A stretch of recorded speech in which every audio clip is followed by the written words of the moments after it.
probably not telling you anything new if I say that terms such as digital transformation, the data economy, and of course the data-driven organization have become very popular terms in organizations.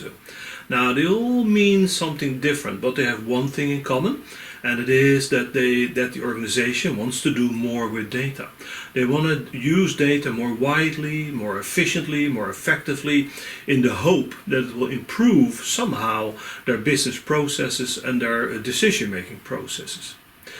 But if they then look at their current IT systems, if they look at their current data warehouse systems, their transactional systems, what they see are systems with architectures not really suited for supporting what they want to do, right, with the data.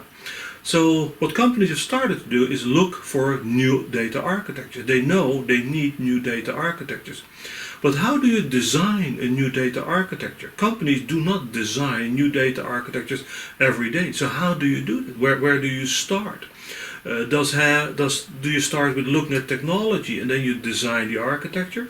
Or do you design an architecture first and then you look at the technology? What is the first step? Should you look at the business requirements first, or should you look at technical requirements? So what we've done is we've created this seminar which is completely focused on how do you design data architectures. And there will be a technical part in there which is primarily aimed at explaining the use cases of all the different types of technologies.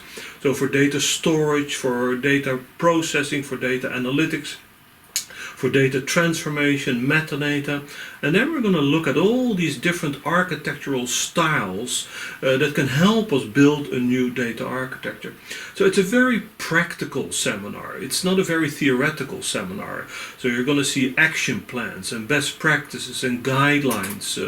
We'll talk about how you migrate from an existing data architecture to a new data architecture.